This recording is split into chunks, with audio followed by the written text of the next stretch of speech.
Salute a tutti! In questo video parleremo della mitica figura di Enzo Spalletti. Enzo Spalletti, un personaggio che è ritenuto dalla stragrande maggioranza degli appassionati depositario di chissà quali segreti che consentirebbero di risolvere forse il giallo del mostro di Firenze. Le discussioni sui social proliferano, ogni tanto la figura di Spalletti viene tirata nuovamente in ballo. Faccio un esempio di qualche settimana fa sul gruppo Facebook Il Mostro di Firenze.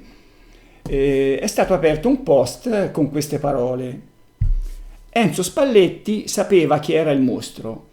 Gli inquirenti, secondo me, non hanno fatto il possibile per farlo parlare in qualche modo. E dopo questa apertura, decine di interventi di appassionati, più o meno tutti di questo tenore. Ne leggo qualcuno. Spalletti ha visto benissimo il mostro. Non avrebbe parlato mai, aveva moglie e figli. Voi avreste parlato con la paura di beccarsi una 22 in testa? Spalletti vide solo i ragazzi morti. Il mostro, come sappiamo, non era uno sprovveduto. Quando colpiva si accertava che non ci fosse nessuno. Per me ha visto tutto. Lui parlò di come era stata mutilata Carmela, quindi era presente lì. Non so se vide il mostro, ma i cadaveri secondo me li vide. Secondo me Spalletti vide tutto. Purtroppo gli inquirenti gestirono male la situazione. Invece di incarcerarlo, dovevano metterlo sotto sorveglianza, con pedinamenti e intercettazioni telefoniche. Qualcosa sarebbe uscito fuori. Forse parlò in caserma, ma tutto fu insabbiato immediatamente, per motivi che possiamo ben immaginare. Allora, secondo me, io l'ho già dichiarato, Spalletti non vide assolutamente nulla. Io qualche anno fa ho già tentato sul mio blog, attraverso un articolo, di ridimensionare quella che considero una leggenda.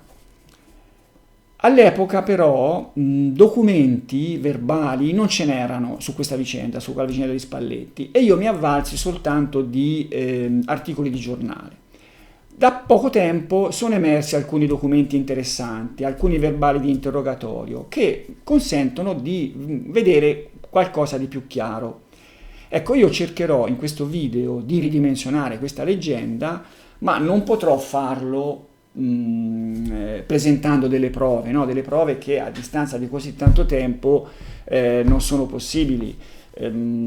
Cercherò di farlo facendo appello più che altro al buonsenso, con la presentazione di uno scenario che la persona potrà giudicare, insomma, se effettivamente nell'ambito di questo scenario è credibile che Spalletti si fosse tenuto chissà quali segreti. Allora, cominciamo a raccontare in breve, molto in breve, la sua vicenda. Allora, Spalletti era un uomo di 36 anni nell'81, sposato, padre di 3 figli piccoli, di 2 di 7 e di 11 anni. La moglie si chiamava Carla Agnoletti. Abitava a Montelupo Fiorentino, in una frazione di Montelupo Fiorentino, la frazione Turbone, che era circa una decina di chilometri dal luogo del delitto di Scandicci.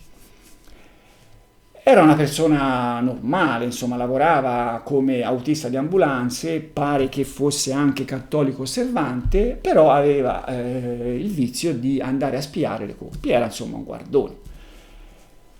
Un vizio che gli costò molto caro.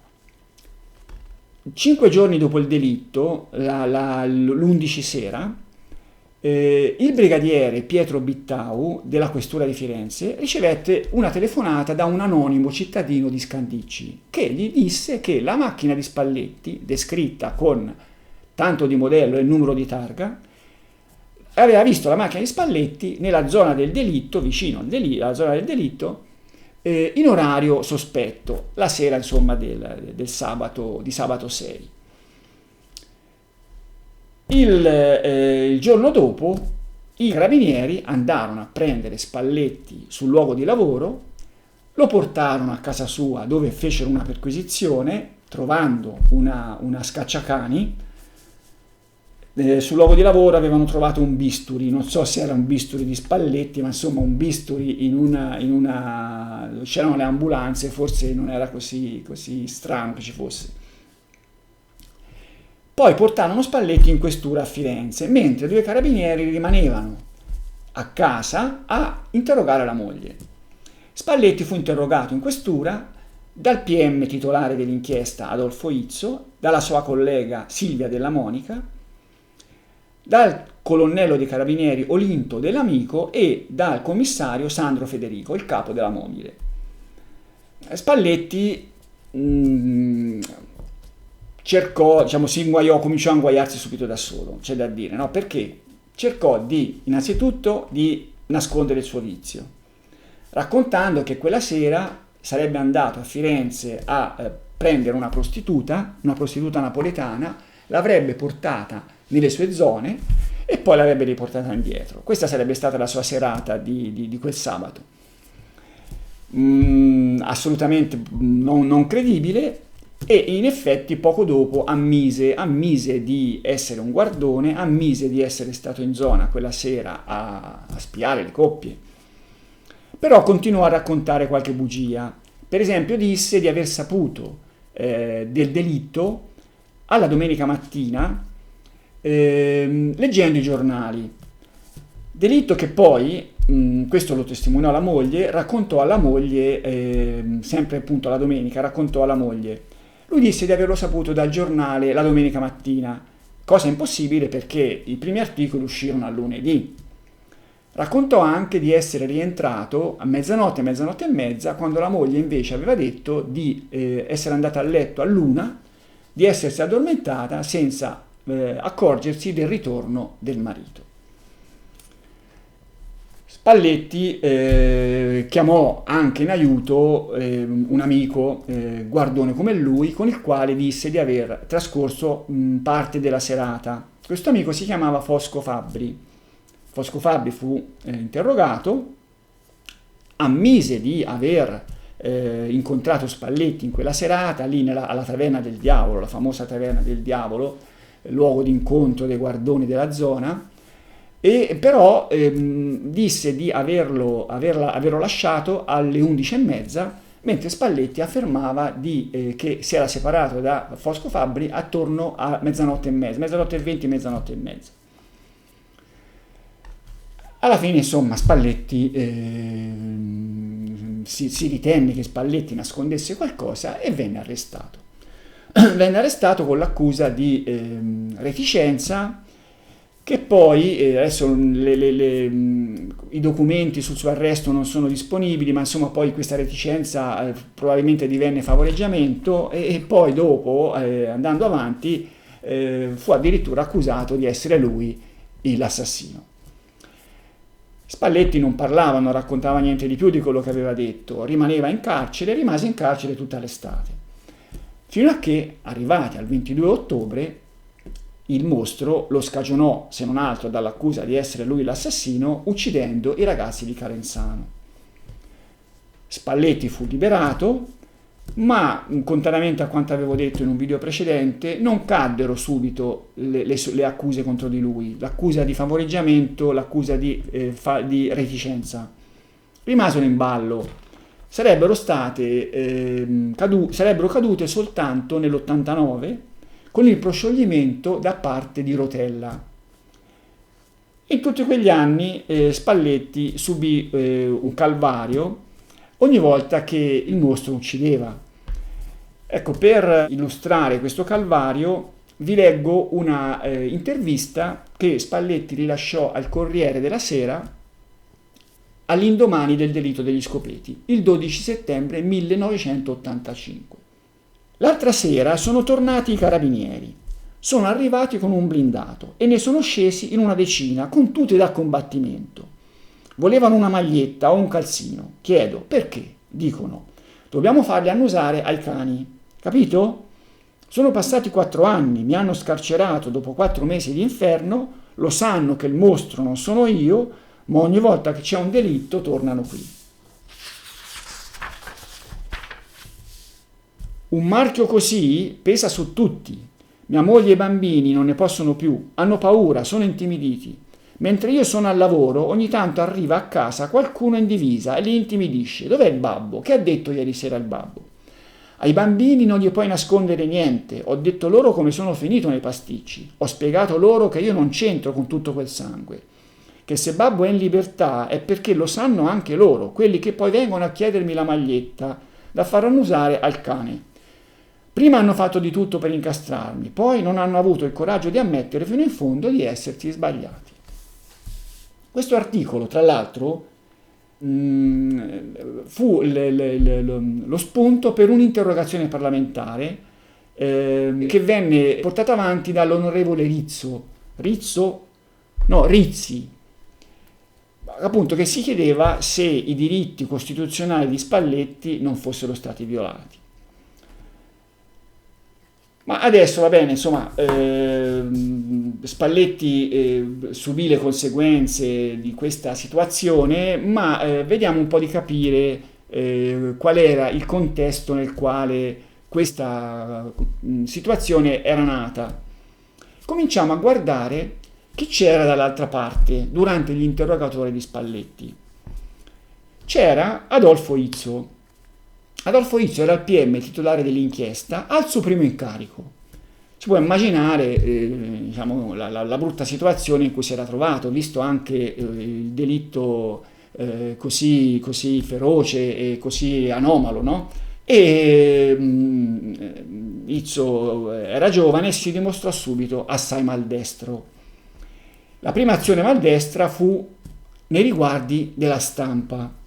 Si legge sulla Nazione dell'8 giugno, un trafiletto non firmato, per cui del direttore, dal titolo La pretesa del giovane magistrato.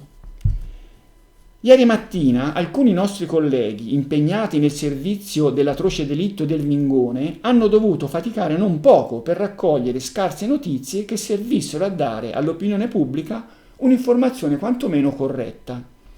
Tutto questo perché un giovane magistrato, Adolfo Izzo, dimenticando che esiste anche il diritto di cronaca, ha dato notizie col contagocce e in un primo momento addirittura voleva impedire ai fotografi di fare il loro lavoro. Non contestiamo al magistrato un comprensibile riserbo, né abbiamo avuto il proposito di intralciare con la nostra presenza il lavoro di tutti gli inquirenti. Ma detto questo, non ci sentiamo assolutamente di condividere un'espressione dello stesso magistrato, che rivolto ai giornalisti ha affermato: decido io quello che devono pubblicare i giornali. Vogliamo solo affermare che fino ad oggi, e speriamo anche domani, nessuno ha il potere e il diritto di imporre la pubblicazione di quello che gli pare. Allora, questo atteggiamento di Izzo nei confronti della stampa fu il principale responsabile della pubblicazione di notizie false, perché i giornalisti naturalmente avevano bisogno di notizie, cioè i giornali vendevano con questi argomenti, no? Cercavano notizie e non trovandole per vie ufficiali le trovavano per vie ufficiose e magari qualcuna se la inventavano anche, oppure se la elaboravano. Uscirono notizie assolutamente false. Purtroppo tra i giornalisti che si prestarono a questo gioco ci fu anche il compianto Mario Spezzi, che in questo caso non dette prova buona di sé, poi avrebbe dimostrato di essere un grande giornalista, ma in questo caso non dette una buona prova. Addirittura ci fu la pubblicazione a sua firma di una notizia secondo la quale Spalletti avrebbe ricattato altri guardoni e avrebbe fatto il colpo grosso proprio con il Mostro di Firenze, cioè sostanzialmente avrebbe riconosciuto il Mostro di Firenze e lo avrebbe ricattato pretendendo chissà che cosa da lui. Una notizia che naturalmente durò lo spazio di una giornata che era clamorosamente falsa. Ma Izzo non si limitò a un comportamento maldestro nei confronti della stampa, ma il suo comportamento maldestro fu anche nei confronti di Spalletti. Cominciamo a pensare alla segnalazione anonima, no? La segnalazione anonima fu da parte di qualcuno che se aveva visto Spalletti in un momento, in un luogo sospetti, in quel momento e in quel luogo sospetti c'era anche lui. Perché non aveva denunciato questo avvistamento subito? Aveva aspettato 5 giorni. Insomma, il sospetto che si trattasse di un guardone che magari poteva avere qualcosa contro Spalletti è tangibile. Cioè, tra guardoni, si legge anche negli articoli anche dell'epoca, erano frequenti le liti, le gelosie, le rivalità, le invidie. Insomma, è comprensibile che ci fosse stato un suo rivale che lo volle inguaiare.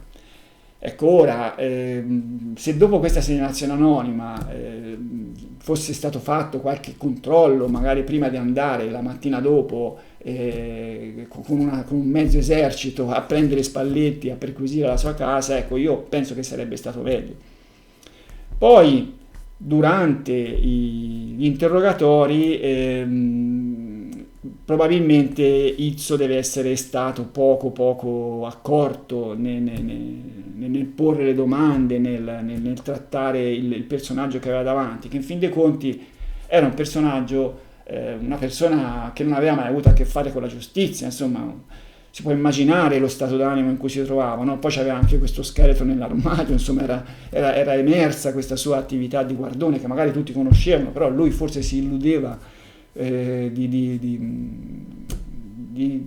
averla tenuta nascosta per quanto possibile. Un'altra cosa, un altro comportamento maldestro di Izzo fu quello di illudersi fin da subito di aver trovato l'assassino. Lo si deduce da una sua dichiarazione all'ANSA del giorno dopo l'interrogatorio di Spalletti, il 13, dove si legge questo: contiamo di risolvere il caso addirittura prima della fine della perizia sui bossoli dell'arma usata per uccidere i 2 fidanzati. Cioè addirittura prima che uscissero i risultati della perizia, che avrebbero trovato l'univocità dell'arma con Borgo, Izzo dichiarò che aveva trovato il colpevole. Ecco, purtroppo sappiamo che quando un magistrato ritiene di essere capitato sulla pista giusta, poi fa fatica a ammettere di essersi sbagliato, no? Lo abbiamo visto in tante situazioni, questo con danni giganteschi non soltanto nei confronti della persona sospettata ingiustamente, ma anche dell'inchiesta stessa. Ecco, qui si può immaginare che Izzo, una volta che aveva fatto questa dichiarazione, che si era illuso di aver trovato il colpevole, prima di cominciare a rendersi conto che davanti aveva un personaggio spaventato, ne passò di tempo. Allora, per capire un po' quello che succedeva durante questi interrogatori, per quel che vale, leggiamo una dichiarazione di Spalletti nei giorni successivi alla sua liberazione, fatta il 29 ottobre dell'81 al quotidiano La Città. Mi si arricciava la pelle dalla paura, a volte mi chiedevo se non era davvero possibile che fossi stato io, magari senza accorgermene. Mi interrogavano e mi dicevano assassino, solo quello. Poi una domanda e di nuovo assassino. Io sapevo di essere innocente, ma quando seppi del capo di accusa ebbi paura. Mi sembrava di essere in un incubo. Allora diciamo pure che forse la cosa più giusta la scrisse Mario Spezzi, lo stesso Mario Spezzi, no? Che dopo anni, al momento di pubblicare il suo libro Dolci colline di sangue, si era reso conto che i suoi articoli dell'epoca erano stati, diciamo così, troppo cattivi nei confronti del povero Spalletti. E così si legge nel suo libro Dolci colline di sangue. Forse la realtà era molto, molto più banale. Qualcuno, anche tra i colleghi del giovane magistrato Izzo, ebbe fin dai primi giorni non pochi dubbi su quegli interrogatori. Non che pensasse che fossero stati falsati, ma qualche investigatore sembrò convinto che l'inesperto inquirente avesse pasticciato e non poco. Insomma, avrebbe capito male certe frasi e ne avrebbe, pur in buona fede, forzato l'interpretazione. Insomma, cioè, Spezia è diplomatico, no? Nel dire che Izzo aveva fatto casino, cioè Izzo aveva così forzato la mano e Spalletti dall'altra parte con il non voler dire cose che invece sarebbe stato meglio se avesse detto subito, ci aveva messo del suo e poi era successo quello che era successo. Allora, abbiamo detto che certe contraddizioni di Spalletti potevano essere spiegate con il tipo di interrogatori cui era stato sottoposto. Ci sono anche altri elementi però che consentono di vedere la sua posizione in un modo molto meno sospettoso di quello che invece di oggi è. È l'orario del delitto. Allora, cominciamo a dire, alcuni pensano che Spalletti avesse visto l'assassino all'opera, alcuni pensano che Spalletti semplicemente avesse visto i cadaveri. Mettiamoci nella condizione di quelli che credono che Spalletti avesse visto l'assassino all'opera. Ma all'orario del delitto Spalletti poteva essere lì? Beh, allora, l'orario del delitto innanzitutto abbiamo visto che non poteva essere mezzanotte. I ragazzi erano stati uccisi al momento del loro arrivo, momento che si stavano spogliando. Ma quando erano arrivati? Erano usciti di casa alle 10, erano arrivati alle 10:30, ma leggiamo questa dichiarazione del padre di Carmela del giorno dopo, subito ai primi articoli dei giornali. È dell'8 giugno, 8 giugno, sulla Nazione. Carmela e Giovanni uscivano di pomeriggio e talvolta anche di sera, ma non facevano mai tardi. Non volevo che rincasassero di notte. Alle 22, 22:30 dovevano rientrare. Una volta sola, un sabato sera, sono tornati alle 23:30.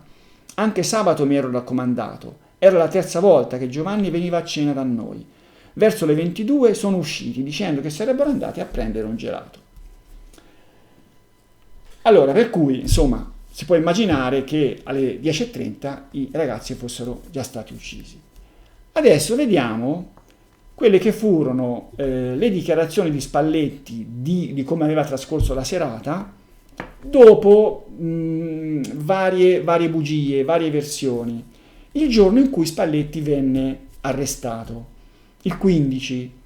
Ecco, è uscito recentemente il verbale di quell'interrogatorio nel quale si leggono queste cose.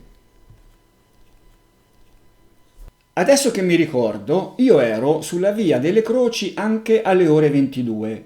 Ho dato un'occhiata, infatti, al punto in cui, nelle serate precedenti, avevo notato una Fiat 127 rossa, che appunto si era fermata sempre sotto una loggia di una casa colonica.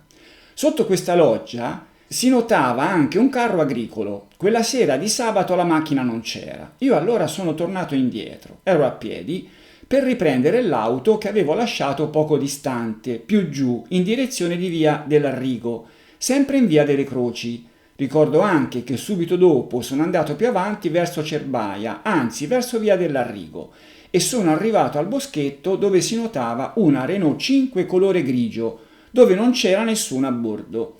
Mi sono subito accorto che la coppia era di là dalla macchina, sul prato. Ho sentito il rumore provocato dai corpi che si muovevano su un telo di nylon. Mi hanno subito visto e lui ha gridato «Oh!» al mio indirizzo. Io sono andato via e anche loro sono rimontati in macchina allontanandosi verso Cerbaia. Ecco qua, qui si vede in questa piantina al centro la zona dove Spalletti faceva queste manovre, secondo lui a partire dalle ore 22. In alto a destra si vede la zona del delitto. Ho segnato l'orario delle 22:30 che è quello che, come ho già detto più volte, ritengo più plausibile per questo delitto. Proseguiamo con il racconto di Spalletti che lascia questa zona dove appunto non aveva più niente da spiare. Ho ripreso nuovamente la mia macchina e mentre mi avvicinavo sempre più verso via dell'Arrigo, procedendo sempre in salita, ho incrociato una Fiat 500 di colore azzurro o celestino. La strada era molto stretta e l'incrocio è stato possibile soltanto a bassissima velocità. Come ho già detto, ciò si è verificato presumo intorno alle 23, considerato che un po' di tempo era passato. Per cui Spalletti riprende la sua macchina e, procedendo verso via dell'Arrigo, incontra una Fiat 500. L'incontro è difficoltoso perché la strada è stretta. Questo incontro è testimoniato dal guidatore di quella 500, che era un poliziotto, un certo Guido, del quale non è uscito il cognome, non è uscito nemmeno il verbale, è uscito soltanto un sunto di questo verbale pubblicato dal sito Il Mostro di Firenze. Ecco, il poliziotto Guido rilasciò queste dichiarazioni nell'immediato, appena dopo il delitto, e collocò questo incontro tra le 23 e le 23:30, in un orario dunque abbastanza compatibile con quello di Spalletti. Spalletti parla delle 23. Proseguiamo il racconto di Spalletti.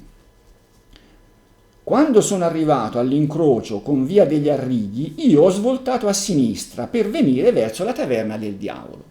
Dunque Spalletti, superata questa Fiat 500, proseguì e entrò in via dell'Arrigo. In via dell'Arrigo poteva girare a destra e sarebbe andato verso la zona del delitto. Lui dice di aver girato a sinistra per andare verso la Taverna del Diavolo. Sono passato davanti a quest'ultimo locale e di là ho notato subito una Fiat 128 rossa ferma al limitare del bosco al centro del campetto.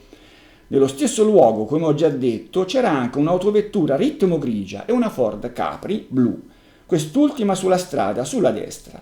Lì ho visto anche il Fabbri, il quale mi ha riferito che quelle macchine non offrivano granché perché gli occupanti non facevano nulla. Ricordo che con il Fabbri mi sono intrattenuto per più di un'ora a osservare le macchine. Poi ci siamo lasciati e su questo punto mi riporto a quanto già detto quando ho ricordato che la mia macchina impediva l'uscita a quella del Fabbri. Per cui dunque Spalletti incontra alla Taverna del Diavolo, dopo aver dato un'occhiata in giro, incontra il suo amico Fosco Fabbri. L'incontro, secondo Fabbri, avvenne alle 23, che è un orario compatibile con quello di Spalletti, no? Spalletti diceva appunto di essere passato più o meno attorno alle 23, aver incrociato questa macchina, questa Fiat 500, di strada da lì alla Taverna del Diavolo c'è qualche minuto, per cui è plausibile che avesse incontrato Fosco Fabbri poco dopo le 23. L'unica cosa che diverge nelle prime dichiarazioni è l'orario in cui si lasciarono. Cioè Fabbri, subito, il primo giorno che venne interrogato, dichiarò di aver lasciato Spalletti alle 23:30. Sentiamo invece cosa dice Spalletti. Quando ci siamo congedati sarà stata la 00:20. Insisto nel dire che io ho preso la macchina e sono andato via verso Montelupo. Difatti, all'altezza della Taverna del Diavolo, dove c'è un incrocio, io ho svoltato a destra nella direzione di Montelupo. Ecco, qui possiamo vedere innanzitutto l'orario che Spalletti disse in cui aveva lasciato Fabbri, che era le 24:20. Allora, questo orario Fabbri non lo confermò subito, però secondo fonti giornalistiche, in particolare secondo La Città del 25 ottobre, appena prima della liberazione di Spalletti, quando venne effettuato un confronto tra i due, Fabbri rivide queste sue dichiarazioni, avvicinandosi all'orario indicato da Spalletti. Sostanzialmente in questo articolo si dice che Fabbri confermò il momento in cui i due si erano lasciati, quello che aveva detto Spalletti, attorno alla 00:20. Spalletti cosa dice poi? Dice che una volta lasciato Fabbri ritornò alla Taverna del Diavolo e svoltò a sinistra per tornare a casa. Montelupo era effettivamente a sinistra, c'erano un paio di strade per raggiungerlo, ma era proprio a sinistra.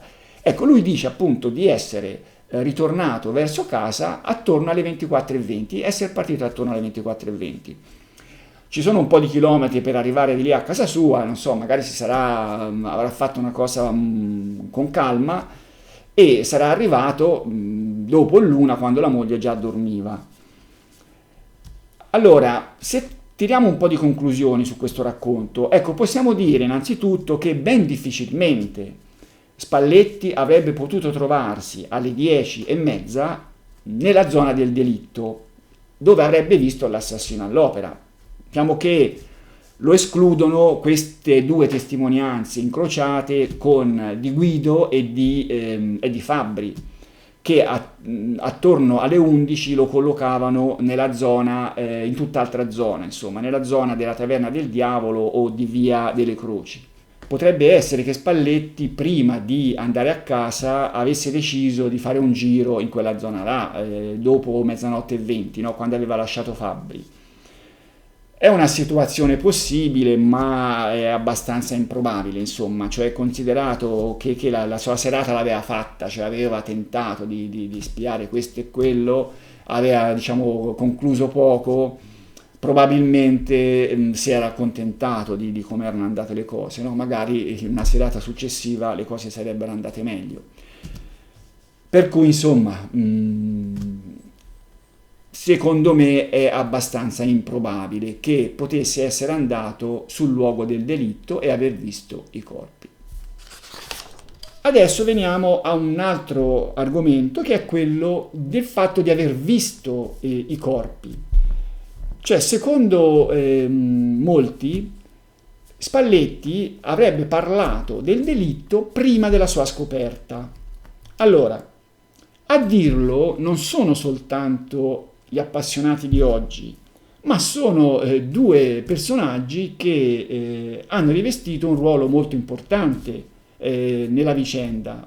Michele Giuttari, quello che ha disegnato lo scenario dei Compagni di Merende, che ha fatto parlare Lotti, e Nino Filastò, che è stato il difensore di uno di questi Compagni di Merende, Mario Vanni.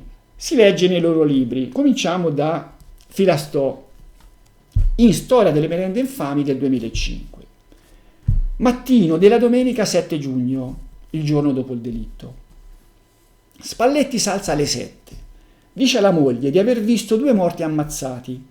Un'ora dopo, al solito bar dove è andato a prendere il caffè, dice la stessa cosa a un paio di avventori esterrefatti, che lì vicino ci sono i cadaveri di 2 morti ammazzati, che di questo ne parleranno tutti i giornali.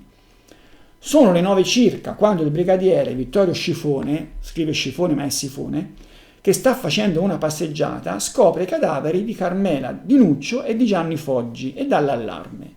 Enzo Spalletti invece, tranne che alla moglie e agli avventori del bar, il suo avvistamento se l'è tenuto per sé. Non ha avvertito né polizia né carabinieri. Ecco, c'è da dire, riguardo alla moglie ne parliamo tra un po', riguardo gli avventori del bar, c'è da dire che non è emerso da nessuna parte che gli avventori del bar dove Spalletti era andato avessero detto che lui aveva raccontato del delitto. Questo è una cosa che non è emersa da nessuna parte. Andiamo avanti e leggiamo invece quello che scrisse Giuttari. Allora, Giuttari e Filastò erano 2 acerrimi nemici, lo sono ancora per le loro posizioni riguardo la vicenda, no? Però sul caso di Spalletti andavano di grande accordo, e infatti così scrisse Giuttari nel Mostro del 2006. Prima che i cadaveri fossero ufficialmente trovati, Spalletti aveva raccontato alla moglie l'atroce fine dei 2 fidanzati. Non solo, le aveva anche detto che l'assassino aveva asportato anche il pube alla giovane. In un primo momento raccontò di aver letto i particolari del delitto sul quotidiano di domenica, impossibile perché la notizia era stata pubblicata solo il lunedì successivo. Poi di averne sentito parlare al bar, sempre la domenica, ma fu smentito dalla titolare del locale e dai suoi dipendenti. L'uomo aveva quantomeno visto qualcosa. Ecco, di questa smentita francamente non c'è traccia. Questo è il libro del 2006, ma ancora nel 2015, nel successivo libro Confesso che ho indagato, così scriveva Giuttari. Ancora prima che i cadaveri fossero scoperti, aveva raccontato alla moglie il duplice omicidio, spiegandole anche che l'assassino aveva asportato il pube della donna. Personalmente non l'avrei arrestato, ma solo controllato, giorno e notte, fino a quando in qualche modo non si fosse tradito. Allora, fortunatamente, tra i documenti emersi di recente c'è anche il verbale dell'interrogatorio di Carla Agnoletti, la moglie di Spalletti, il giorno, la mattina in cui lui venne prelevato e venne portato in questura. Leggiamolo questo verbale per la parte relativa al racconto del marito del delitto. La domenica mattina io mi sono alzata un po' presto perché dovevo preparare i bambini per mandarli a messa. Mio marito invece si è alzato un po' più tardi, saranno state le 8. E dopo aver fatto colazione è andato nell'orto a fare dei lavori. Verso le 11 si è cambiato e quindi è uscito. Si è recato a Montelupo Fiorentino e poi all'Erta, una frazione di Montelupo. Intorno alle ore 12 dello stesso giorno 7, mio marito mi ha telefonato dal bar Pinelli del Turbone per dire che i miei genitori non sarebbero più venuti a pranzo e mi invitava a preparare il pranzo in quanto fra pochi minuti sarebbe arrivato a casa per mangiare. Infatti dopo un po' arrivò intorno alle 12:30 e si iniziò a mangiare. Ricordo che nella circostanza mio marito mi disse che sabato sera nei pressi di Scandicci, in una strada vecchia, avevano ucciso una coppia di fidanzati. Mi precisò che il ragazzo lo avevano ucciso in macchina con alcuni colpi di pistola, mentre la ragazza era stata uccisa e portata qualche metro più in là. Allora, Spalletti era uscito di casa verso le 11 e non aveva raccontato alla moglie del delitto, come invece dice Filastò. Era andato al bar. Il delitto, quando lui era uscito, era già stato scoperto da un paio d'ore. Sifone aveva scoperto il delitto attorno alle 9, 9:30, aveva portato poi il figlioletto in un bar, aveva chiamato, aveva naturalmente raccontato i motivi, no? Aveva detto quello che era successo, si presume, aveva telefonato ai suoi colleghi che erano venuti e poi erano andati sul luogo del delitto. Insomma, quando Spalletti era al bar, lui era andato al bar, era uscito di casa alle 11, sarà arrivato al bar, non so io, alle 11:15, era rimasto lì fino alle 12, 12:30, poi era rientrato a casa. Al bar si può immaginare che la notizia fosse arrivata, cioè erano pochi chilometri dal luogo del delitto. Si fa presto a queste notizie a spargerle, no? Era una notizia clamorosa, insomma, c'è da immaginare che qualcuno che l'aveva saputa fosse arrivato lì. Si poteva anche pensare che chi al bar, quando Sifone era andato a lasciare il figlioletto, fosse andato anche sul luogo a dare un'occhiata ai curiosi che poi avevano raccontato quello che era successo.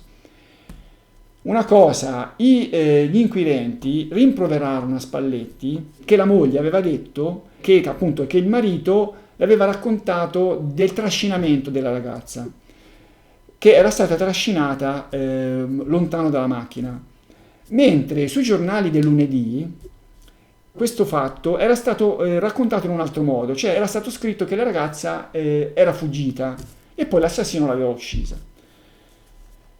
Il giorno dopo i giornali scrissero quello che era veramente successo, che la ragazza era stata uccisa in auto e che il suo corpo era stato spostato dall'assassino. Allora, gli inquirenti dissero: ma come? Tua moglie ha detto che tu gli avevi raccontato di questo trascinamento già alla domenica, non lo potevi sapere.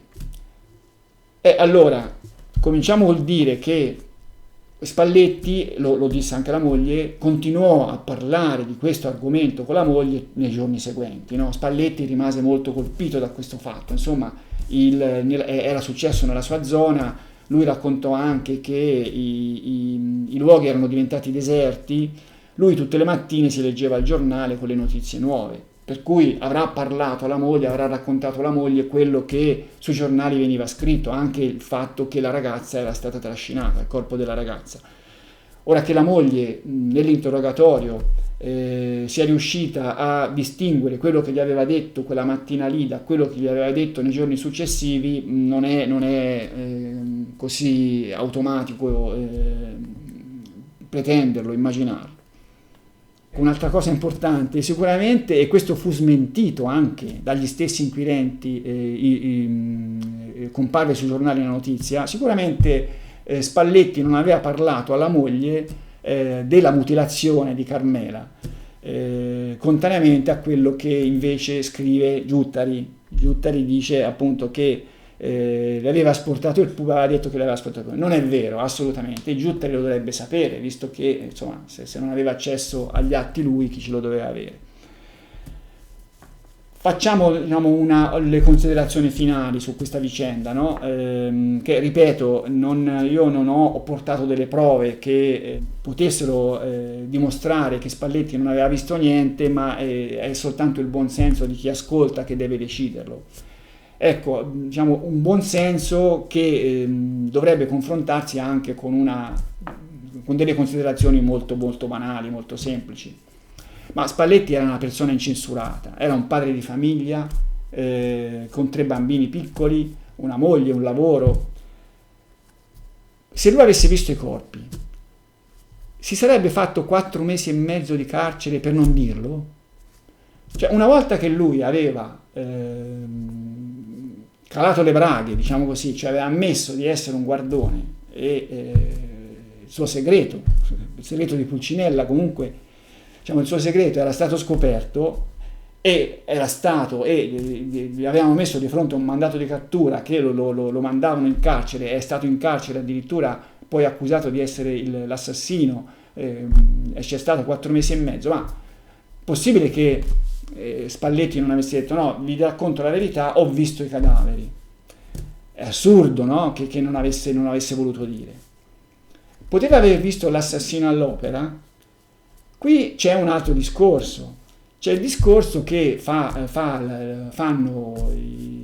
la gente di dire lui non ha parlato, questo è anche un discorso di Filastò, no? Che ha la storia dell'assassino poliziotto e così via, no? Sulla base di certe frasi che avrebbe detto Spalletti, avrebbe detto agli inquirenti: voi sapete che non sono io, proteggete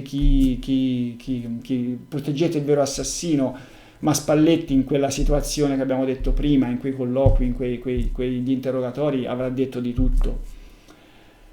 Comunque, è pensabile che Spalletti non avesse voluto denunciare l'assassino, l'avesse visto all'opera e non l'avesse voluto denunciare per paura di ritorsioni? Ma insomma, cioè, avrebbe dovuto aver paura dell'assassino non denunciandolo. Cioè, se l'assassino avesse saputo che Spalletti lo aveva visto, Spalletti non era mai al sicuro, cioè una volta uscito di carcere avrebbe sempre potuto parlare, no? Per cui l'unico suo modo per uscire da questo pericolo era quello di denunciare l'assassino e di farlo arrestare.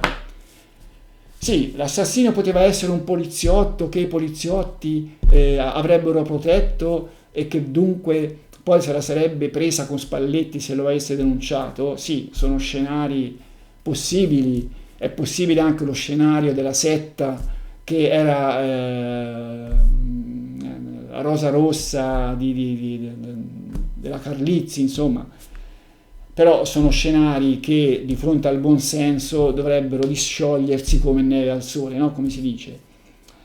Insomma, se Spalletti avesse visto l'assassino di fronte ai 4 mesi e mezzo di carcere e di fronte al pericolo anche che l'assassino poi avesse potuto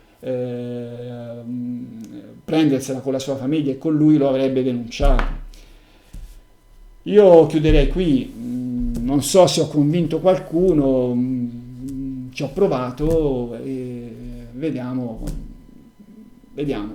Ci sentiremo al prossimo video. Saluti.